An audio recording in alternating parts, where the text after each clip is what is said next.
All right, hello everybody. This week I have something for you that I enjoyed more than I thought I was going to. I'm going to be talking today about a book called Ghost Stories of an Antiquary.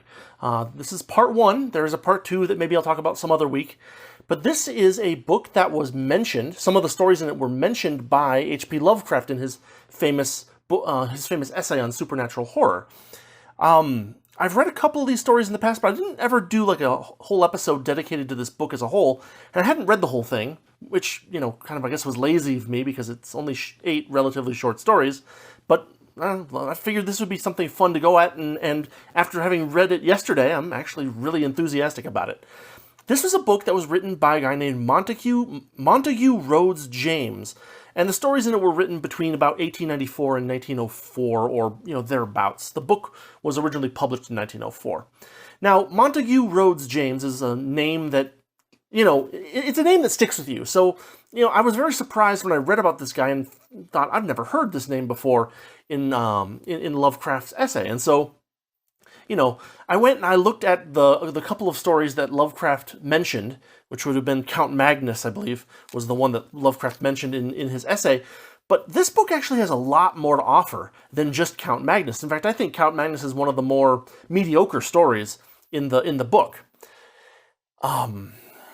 So Montague Rhodes James, I believe, died in 1936, so this is a pretty old book. There is a free version of it available over, wherever you get your free books, but the one that I found was an EPUB over on, what's it called? The Gutenberg Project, right?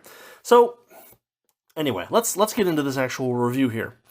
This book contains 8 relatively short, kind of in the few thousand word range, spooky stories of varying levels of scariness and darkness. Some of them relatively tame, some of them a little bit more gory, some of them a little bit more scary. Some good jump scares here and there for a book, I actually enjoyed this quite a bit.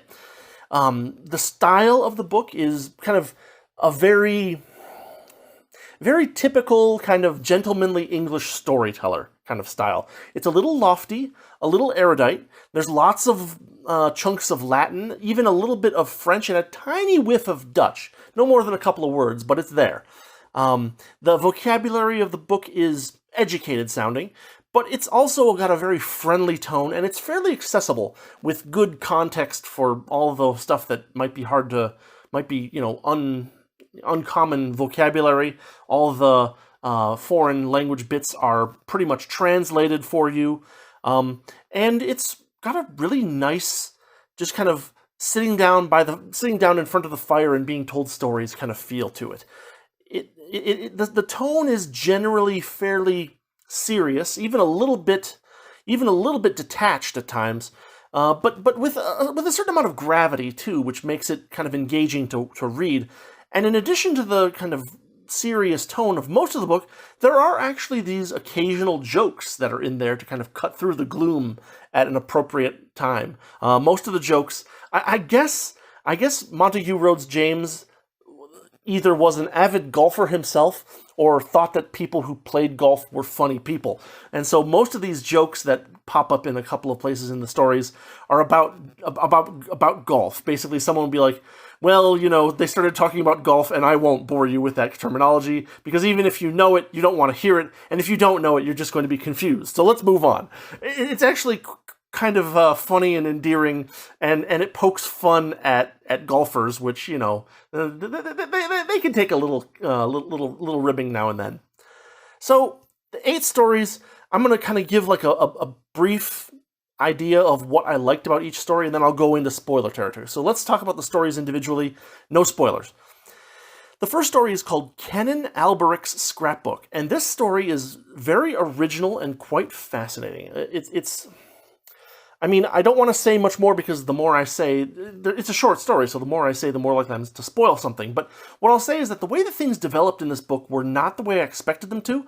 The actual subject matter of the story was something that I don't see very often. If I really harken back, there are certainly elements of this story in other stories that I've read in this genre, but at the same time, this one does something just a little bit different, and I really appreciated that.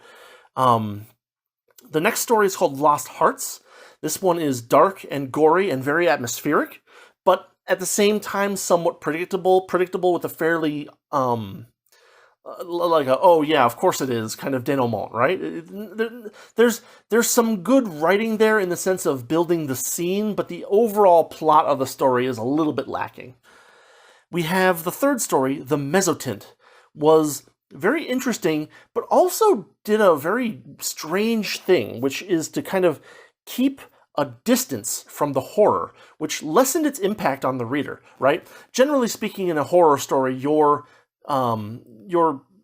relatively close to the person who is experiencing the actual horror. If it's not the actual narrator, it's someone who the narrator cares about. In this story, there is a horror element, and it's quite an interesting one.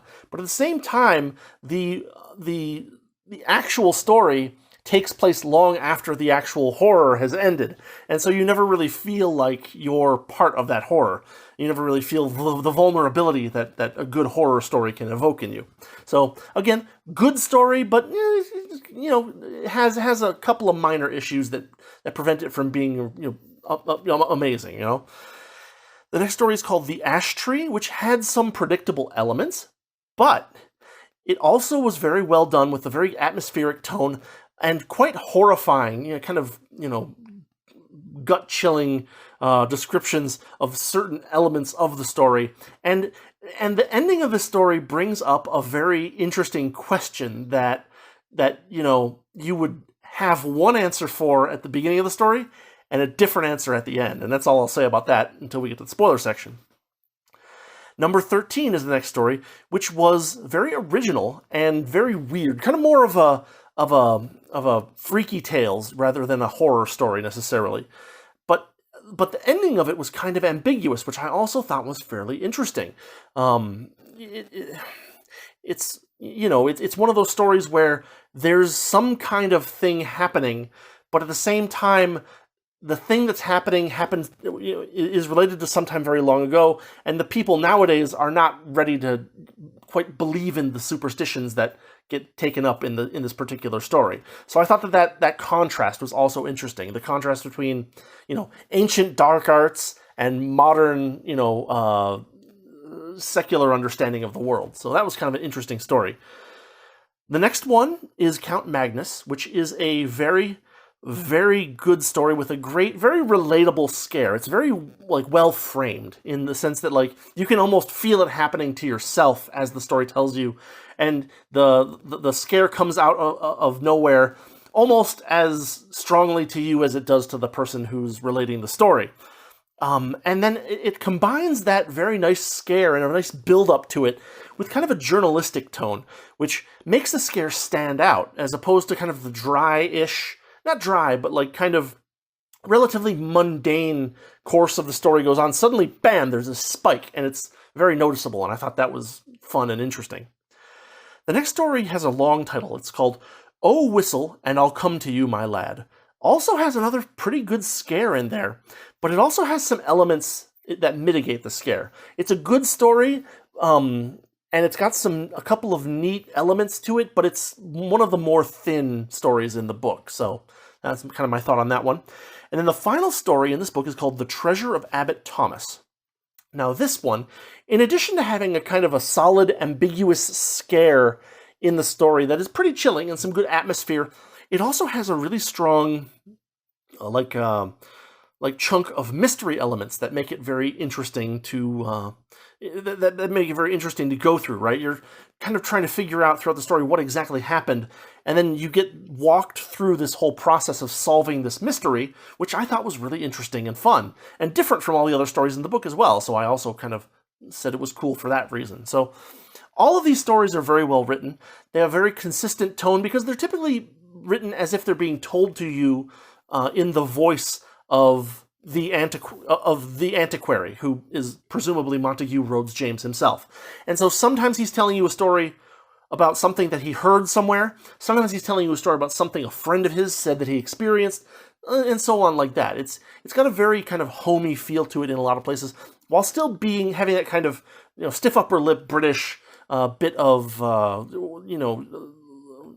like loftiness to it as well. It's a really interesting way to deal with these stories, because a lot of the time the authors of ghost stories like this, in order to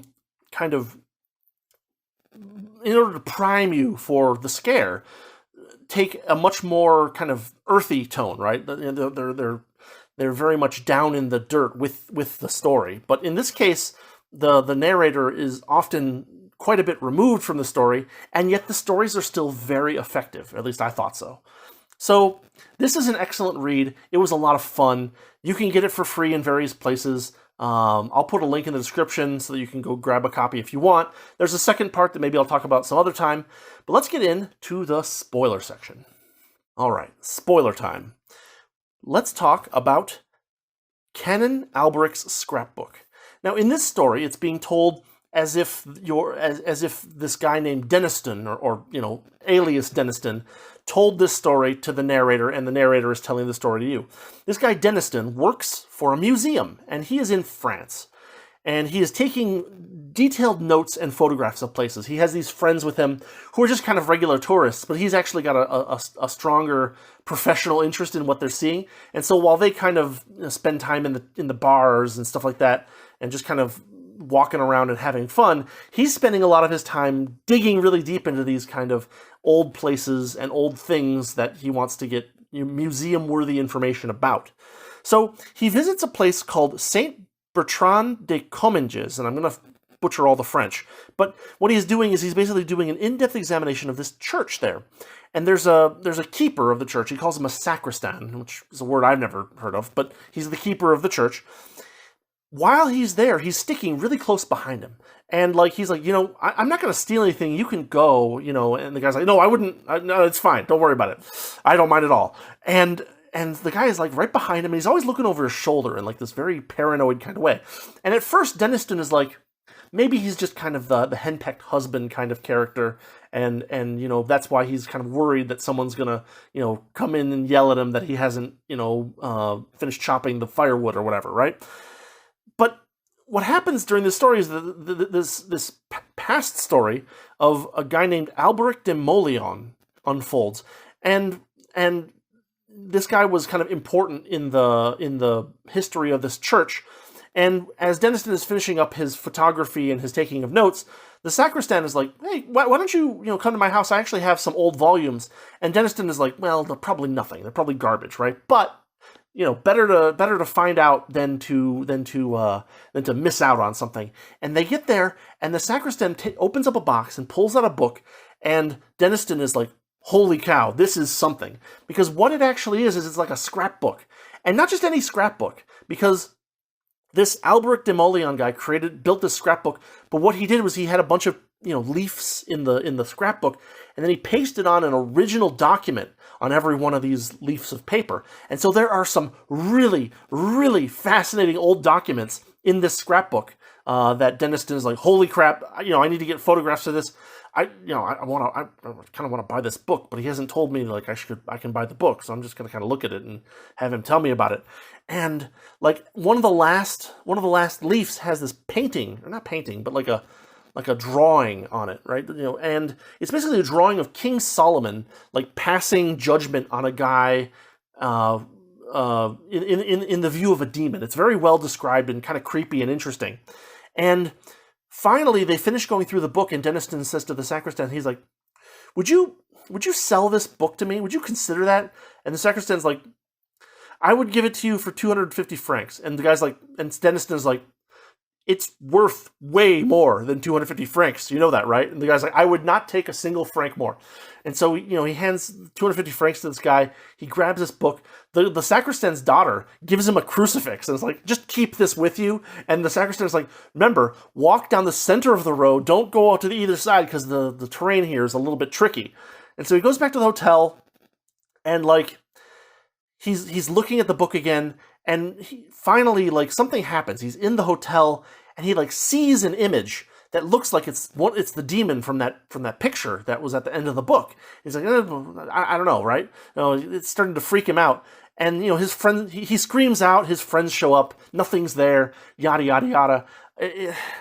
I mean, but what ends up kind of being the case is that this book somehow carries with it a connection to some kind of supernatural creature that was behind Alberic's sudden death so many years ago. And now, the sacristan was very, very worried about being alone at any given time, right? He always was with somebody, with his daughter, with Deniston, whatever. And he's basically taken this cursed book off of their hands, and now he has to deal with the fact that, whenever he's alone, this thing's going to come and torment him and maybe kill him. So, he kind of comes up with a solution to the problem, which is not entirely satisfying, but the overall thrust of the story is so good that it's just like, it makes up for the kind of tameness of the ending. So that is Canon Alberic's scrapbook.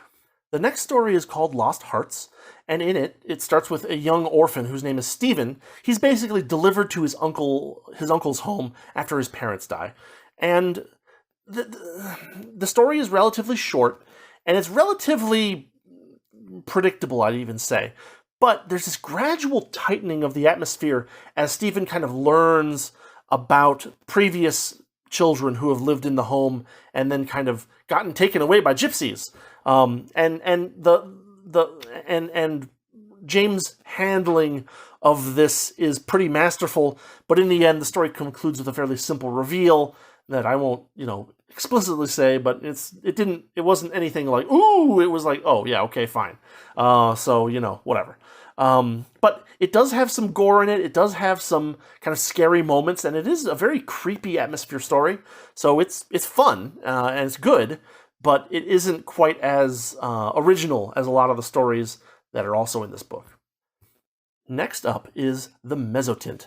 Now, this story has Deniston returning, our old friend from the first story, and he is basically back in England, back working at the library, and someone sends him a listing that's like, hey, would you like to buy this Mezzotint? A Mezzotint is an old 1600s era printing method for making very large pictures that have very good, what would you call it, like white to black gradients. It's monochrome, so it's white to black.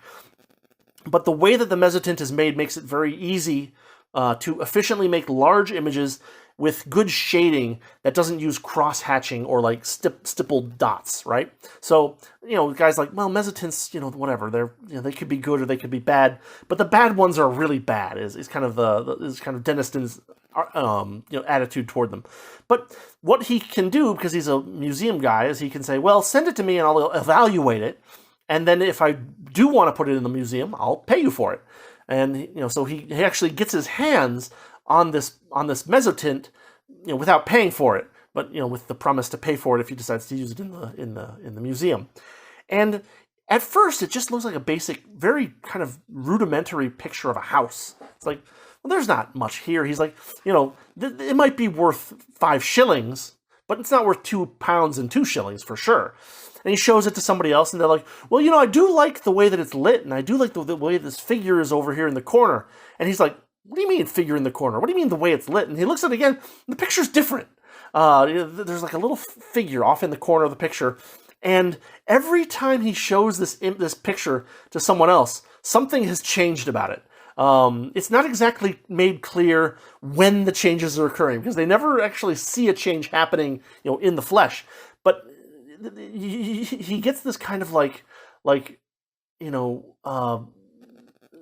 montage style set of images where the house is there, then there's a dude in the corner, then there's like a dude crawling up the yard toward the thing, then there's a window open and the guy's gone, and it goes on like this a little bit, and every time he shows it to someone new, something new is developed on the picture. And the thing about it is that modern day, you would have like linked it to something contemporaneous with Deniston, right? But in fact, this he kind of goes through a little bit of detective work trying to figure out what this image is supposed to be an image of, right? It must be a house somewhere. He even has on the back, there's like partial names that were kind of torn off on the side. So he's like, oh, it's a Somethingsley Court or something like that, right? And so he's like, we should try to figure out what this place is. But the answer to what the place is and the conclusion to the animation of the Mezzotint happen around the same time, and it turns out that this is actually related to the disappearance of the final heir of some great family from a couple hundred years ago. And so and the way that it develops is really fun and interesting. And, even though it's a little distant for a horror story, it's actually kind of fun, and I enjoyed reading it. So that's the Mezzotint. Next up, we have The Ash Tree, which is a story of witch hunts and revenge. Kind of a nice topic for a little ghost story. One man, back in the 1500s or 1600s, basically he very reluctantly testifies at a witch trial that he has seen a woman, and he's like, hey, I saw her acting strangely. She was doing something over in this ash tree.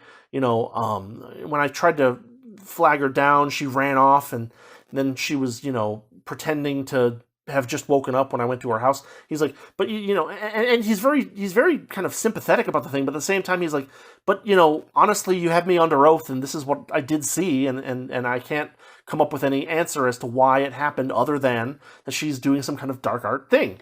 And so the woman is brought and hanged, and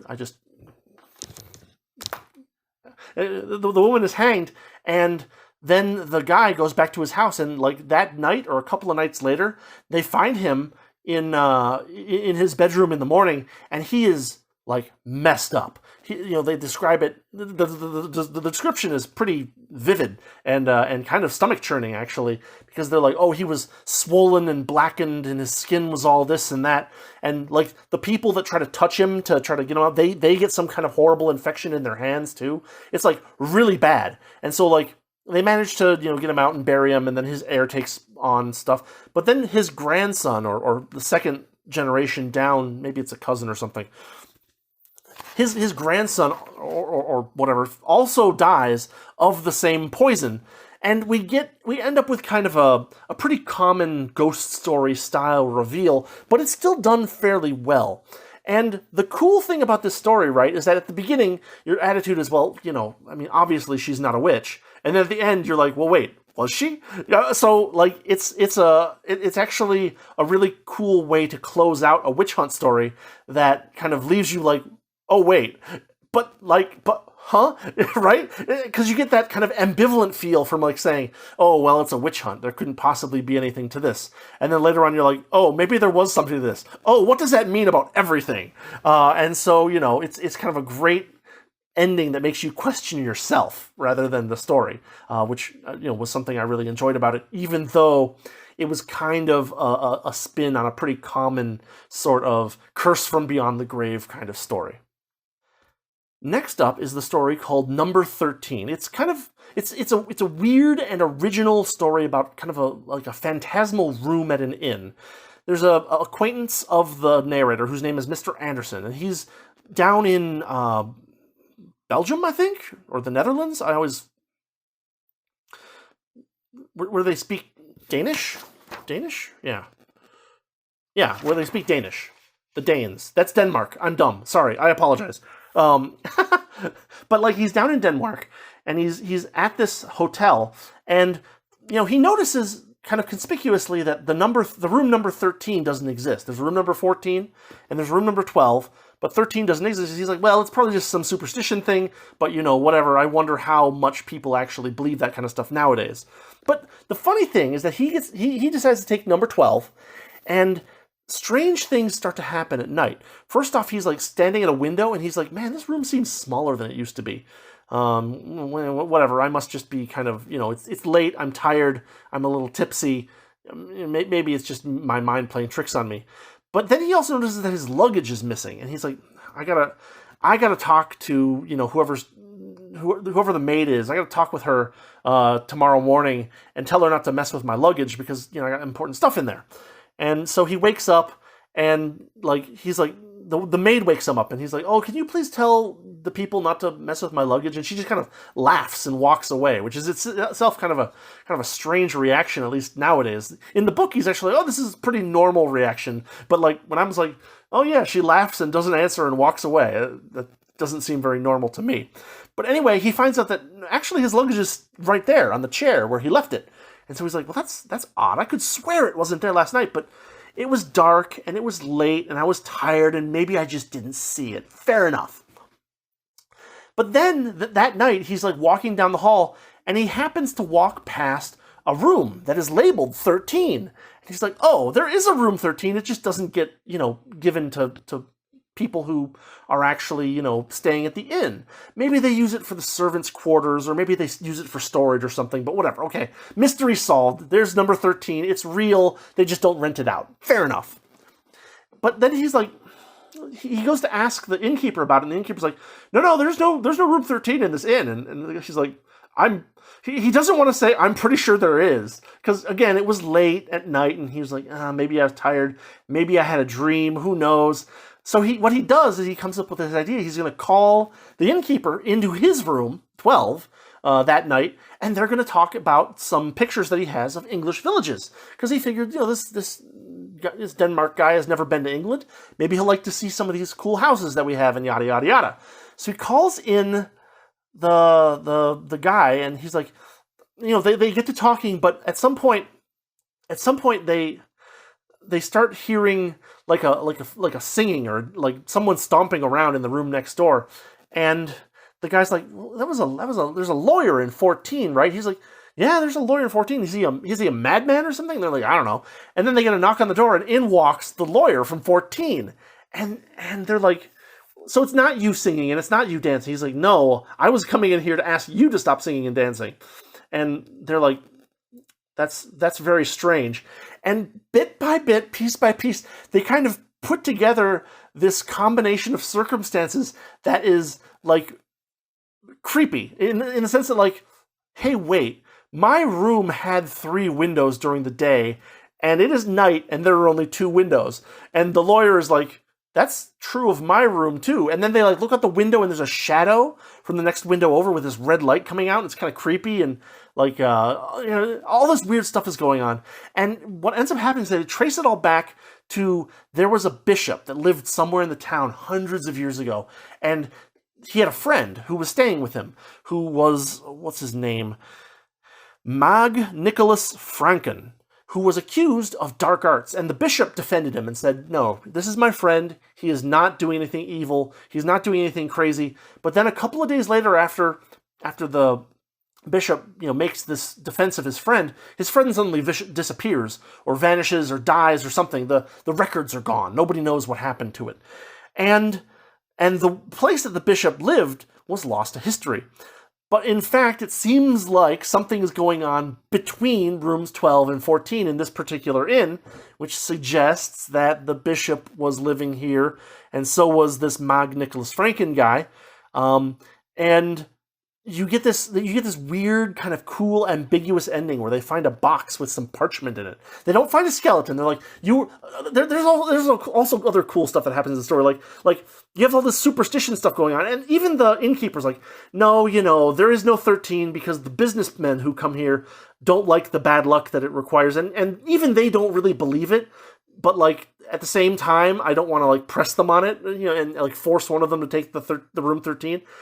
And then like there's this laughing, and there's this dancing, and there's this singing, and they're all so confused. They actually find the door to room 13, and they try to force it open, and like all this weird stuff happens. It's very kind of cool, and they're like, well, we're not afraid. We ain't afraid of no ghosts. And so they try to break open the door 13, and like just weird stuff happens. And then later on, inside the wall between 12 and 14, they find this box with these parchments that they can't read, that nobody can read. And this ambiguous ending is just fun, and it leaves you kind of wanting to know more. And the difference between the fear of the dark arts in the old ages and the people willing to break in the door where there shouldn't be a door in the modern age is also a really fun little contrast that it was just enjoyable to read, and really made for a fun story. Where one thing anyway, so that's kind of fun. Let's move on to the next story. Okay, the next story is the famous Count Magnus, which was mentioned by Lovecraft. And it's basically a story about a guy, an Englishman, of course, who was writing a journal about travel spots in Sweden. And this is, of course, in the 1800s. So, like, there weren't these, you couldn't go to visitsweden.com. You had to have some guy who spoke your language go there and have a vacation and write a book and come back and get it published by somebody on real paper and send it to you so that you could find out what are the cool travel spots in Sweden to visit. But he's in Sweden and he learns this dark story of this old Count Magnus with kind of this undertone suggestion that he was some kind of monster or blood drinker. There's a bunch of creepy stories around Count Magnus, which help to build the story up as it goes on. Now, the Englishman is not superstitious. He doesn't really believe in this stuff, and he basically keeps digging into these stories about Count Magnus, and he even visits his tomb. But what happens is that as he's leaving the town, he decides to visit the tomb one more time on his way out, and the last time that he went there, there was a busted lock on the sarcophagus for the Count, and he goes in and he's like, well, it was nice being here, Count Magnus. I really wish I could have seen you, but I guess that's just how it's gonna be. So I'll see you later. And right as he's finishing his little semi flippant monologue, he hears a thunk and something hits his foot. And what he sees that hit his foot, he looks down, and what hit his foot was the third and last lock on that sarcophagus. And then he believes that he starts to hear the hinges on the sarcophagus kind of creak, and he screams and runs out and just is like, I'm never going back. I'll never do that again. I'm sorry. and it's one of those stories where there is a really good scare. That sound, the way that it's handled, of the lock thumping down on your foot, and you're like, my foot, and then you look and you see the lock, and you're like, that's the last lock, and it was intact the last time I was here. And then you hear, and you're like, you just run. It's a really well executed little scare, while still being fairly distant, because this guy is some guy that the narrator knows, and the narrator is telling the story. Anderson, I think the guy's name is Anderson, it's like, I'm telling you the story that Mr. Anderson told me, and he said he's never going back, and he will, forevermore. It has kind of one of those little endings where he's like, Anderson thought this and this and this, and yada yada yada at the end. So it's a good story, but it's not, and it has a good scare in it and some good storytelling elements. But it's not as original and interesting as some of the other stories, which, was kind of a surprise to me considering how much Lovecraft was like, this is a really good story. So, I don't know. Anyway. Next up, we have Oh Whistle, My Lad, and I'll Come to You, My Lad. It's a long title. This story is about this kind of skeptical tourist who's in a seaside town in England this time. And what happens is that he's kind of looking around, and he finds these strange mounds that are under the dirt, like some kind of ancient arrangement of stuff, and he's not really sure what it is. But as he's kind of, digging around a little bit and kind of feeling his way around these mounds to see where they start and where they end, his hand hits something that's hard, and he goes and he picks it up and he pulls it out and he dusts it off, and he's like, this is weird. It is an ancient bronze whistle that has some strange phrases, one of them in Latin and one of them in nonsense, as far as I can tell, that are carved into this bronze whistle. Now, he basically takes the whistle back to his hotel, and he blows the whistle. And nothing seems to happen at first, but actually, a little bit later, there's this windstorm, and that kind of worries him. He's like, it felt like when I blew the whistle, it caused the windstorm, or something like that. But I know that's silliness, right? But then, at night, he wakes up in the morning, and the maid is like, hey, did you have a bad night? He's like, why? Why do you ask? She's like, well, it looks like you slept in both beds. And he's like, what? He's like, no, I put my suitcase on that bed, similar to the number 13 story, but I didn't sleep in that bed. And she's like, the bedclothes are all messed up. And he goes and looks, and damned if, surprisingly enough, he's like, oh, the bedclothes are all messed up. The blanket's all wadded up, and it looks like someone got in here and rolled around and then balled it all up and threw it back on the bed. And he's like, that's weird. He has a friend of his that he's talking to, a colonel something or other, and the colonel's like, you don't believe in any ghosts or anything? He's like, no, that stuff's all nonsense. But then, the next night, he's in his hotel room, and he has the window closed up because it's windy and stuff, and all of a sudden, he sees a movement or something like that, and something jumps out at him, and we get this great little jump scare where there's a description of the monster, and he says that it is a face of crumpled linen, which I think is just a really cool way to describe something scary. And at that point, you have no idea what the hell this thing is, or what its intentions are, or if it's even real. But the description and the way that it like suddenly attacks, or not even attacks necessarily, but just suddenly kind of jumps out, is really fun and really interesting, and I really enjoyed it. But then what happens next is that we end up in this kind of like reveal portion where the effect of this is kind of blunted. The guy discovers that it had a face of crumpled linen because it was literally something animating his bed sheets, or the bed sheets on the other bed. And so it was just basically a ball of linen with a blanket over it to look like a hood.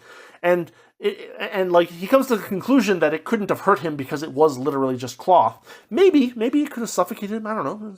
But he kind of comes to the conclusion that it's not supposed to hurt you, it's just supposed to scare somebody, and that this whistle is some kind of magical object that summons this thing to come and scare somebody. Kind of a old dark arts prank, I guess. So he throws the whistle out into the sea and, calls it good, and that's kind of the end of the story. So there we go. Last up, we have The Treasure of Abbot Thomas. Now, this is a story where, again, we're getting kind of a secondhand story from the narrator, but he's talking about how this friend of his, named Somerton, was at this church in Germany where this old 16th century abbot supposedly hid a bunch of gold somewhere. And he never told anybody where it was, but he said, "Oh, you'll find out in time," kind of thing. Kind of a creepy, "Oh, you'll know when it happens," kind of thing from this abbot in the 16th century. And nobody knows where this gold was hidden, or even if it's real. So the Somerton guy goes out to Germany to see if he can find it. He goes to the church and he does a whole bunch of stuff. But the way that the story actually starts, actually is kind of like a jump forward, jump back thing going on, which is kind of a neat little element where we get this story from the perspective of a Mr. Gregory, who's a rector of an English church. And he gets a letter from Somerton's servant. And Somerton's servant's like, Somerton is bedridden and he might die. And he told me to send this letter to you in England from Germany so that you can come down here and help him not die. And so Gregory's like, well, I guess I better go. He's a friend of mine, so off I go. He goes all the way to Germany, finds this guy, and when he gets there, Somerton is like, yeah, I'm still feeling pretty bad, but I'm just happy that I didn't go insane, and I don't want to think about it yet. Give me another day or two. But here's what you can do while I'm resting up a little bit more. You and my servant, whose name was Brown, I think. You guys can go do this thing, and don't worry. I promise it's not dangerous. Brown will tell you that it shouldn't be dangerous, so don't worry. But just go do this, and then come back, and then I'll tell you what happened. And so they do. And we don't get much of it out of it, but what ends up happening is that when they come back, Somerton's like, okay, now I'm ready to talk. He's like, he goes through this whole process by which he discovered hidden ciphers hidden in the church. And he's like, oh, here's this, and this is covered by some it's not black paint, but it's like some kind of charcoal kind of stuff, so it looks like a matte paint, but you can rub it off, and there's letters under there. And so there was this whole mystery that he goes about on how he solved this mystery to figure out what the last words of Abbot Thomas were about the clues as to where to find the gold. And so what ended up happening is that he and his servant Brown went and they found this well, and they went in there at night and they found a broken, not a broken, but like a block inside the well with an inscription on it. And Somerton went and tried to he cracked the block and moved it out of the way, and then he tried to reach in, and we get a very kind of Lovecraftian moment where he's like, yeah, I pulled out this leathery sack, which I assumed contained the gold, and then as I pulled the leathery sack toward me, it put its arms around me, and then I started feeling like more arms or tentacles or something. So I screamed, I almost went mad, I threw it down, I tugged on the rope for Brown to pull me up. Brown pulled me up, and I was bedridden for a couple of weeks because I was so freaked out that I almost went insane. And so what Gregory and Brown basically did during the daytime was go put that block back in place so whatever's in there can't get out again. And, at the very end, we get like oh, by the way, I happen to read the inscription on top of the well, Gregory says, because he knows Latin, because he's an English rector. And he's like, oh yeah, it said this. And there's this little kind of, little kind of like warning sentence, basically, if you interpret it right. And, it's kind of a neat ending to the story. And so, The Treasure of Abbot Thomas is fun because it is, while it's not super original, it still has a cool kind of let's solve the mystery kind of element to it that none of the other stories really have a strong chunk of. It has some really good descriptions. It has some really good build-up. And it's got kind of that Lovecraftian monster element to it that, we haven't really seen any real monsters in this story, so I don't know. There it is. All right. In conclusion, this is an excellent collection of short ghost stories. I enjoyed every single one of them. Some of them more than others. Some of them were a little predictable. Some of them were a little bit, some of them were very original. Some of them were, kind of distant. Some of them got pretty close. It was fun to read. It was well written. I like the tone, which is very conversational. While still being kind of lofty at times. It's very creepy and atmospheric. I mean, the lofty tone helps to add in more vivid descriptive words, right? You get more vocabulary by sounding more educated, and you can use that vocabulary to more precisely show or explain what it is that the person is seeing, or what it is that the phenomenon that they're experiencing. And it did this, and there were some gory parts too, but it didn't kind of rely on like graphicness like a lot of stories do, right? Where the goal of the horror story is to get up as high as you possibly can on that edge and come up with the most depraved and disgusting thing that you can think of to tell the person in hopes that they will be scared. But like, this book was pretty effective, even with its fairly tame descriptions for the most part. I mean, some of the descriptions were a little creepy, right? A little bit gut-wrenching, but not crazy so. And but at the same time, even the descriptions that were fairly like tame were vivid and interesting enough that you were like, ooh, that's creepy, that's scary. So lots of good descriptions in this book that don't rely too much on just like, oh, it was, because there's it's like, oh, it was guts and blood, and this was torn out of here, and that was torn out of there. Whereas sometimes a little bit of subtlety goes a long way, is what I'll say. Another thing that I wanted to mention in the earlier section, but in the non-spoiler section, but I think I forgot, was that considering how short these stories are, there's actually some very good and concise character development, which is surprising for ghost stories, right? Usually, you have the ghost story, you have the slasher story, you have the horror story. The characters don't really matter that well. But in this book, every character, even the, like some of the side characters, get some very, like, concise and effective development in just a few words, because there's not much space in these stories. They're short stories that at least kind of gives you a good feeling of like what they look like, how they're acting, what their mannerisms are, and stuff like that. And while we're not getting these long detailed descriptions of what they were wearing and stuff like that, we get a good sense of how the characters act and how they would react to things, and kind of a short idea of what their personality is like, which is useful for these kinds of stories, as opposed to having a bunch of randos get slashed in at Friday the 13th land at night or whatever. So that was one thing that I really think is worth mentioning, is that despite the shortness of these stories, the characters are surprisingly well developed. As I said earlier, I liked Canon Alberic's scrapbook for its originality. I liked The Ash Tree for its descriptiveness, and the question raised by its ending more than anything else. Number 13 was very fun for its combination of old superstition and modern reactions to old superstitions. Count Magnus was good for its sudden and relatable scare. The Treasure of Abbot Thomas was good for its mystery. The other stories were very good, but less memorable to me, I'll say. So those are kind of my top choices, and reasons would maybe help you figure out which ones you want to read first or whatever. So anyway, this is Ghost Stories of an Antiquary, which is a kind of a hell of a title, but there it is, part 1. And I'll have a link in the description to the Gutenberg project version if you want to go take a look at that. You can find it on Archive too, but the Gutenberg EPUB was actually surprisingly competently made, so I was happy to get a good... Because I get a lot of EPUBs that have a lot of weird like formatting issues, and this one did not have any, so I was happy about that. Anyway, that's what I've got for you for this week. Thanks for watching. Thanks for listening. Hope you enjoyed the review. Hope you go check out these ghost stories if you haven't already. And, even if you watch the spoiler section, you might still find some fun in these stories, I hope. So anyway, that's what I've got. Thanks again. I'll see you next time. Have a good one.